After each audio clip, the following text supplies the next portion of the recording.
నాన్న వచ్చే వరకు ఒక కథ చెప్పవా?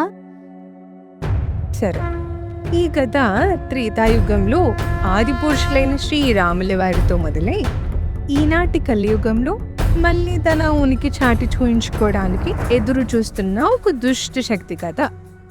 అంటే ఈ కథ దయ్యాలదా?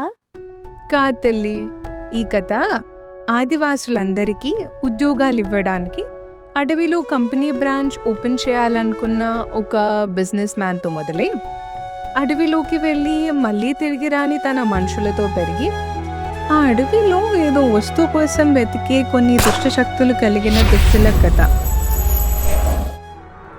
కానీ వాళ్ళందరికీ తెలియంది ఏంటంటే ఆ అడవిలో వీళ్ళెవ్వరి ఊహకందనిది, ఎప్పటికీ విడుదల కాకూడనిది, ఎవ్వరూ ఎదుర్కోలేని ఒక ప్రమాదం వీళ్ళందరి రాక కోసం ఎన్నో శతాబ్దాలుగా ఎదురు చూస్తోంది.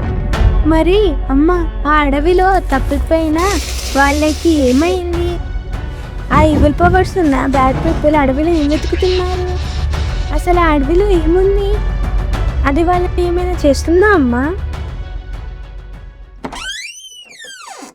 నాన్న, చిట్టి తల్లి, యుగ యుగాల నుంచి తరతరాలుగా దైవశక్తికైనా దుష్టశక్తికైనా అసురులకైనా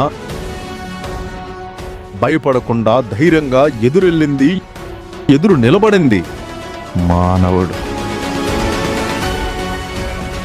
అదే మానవుడికి ఆ త్రినేత్రుడి ఉగ్రం తోడైతే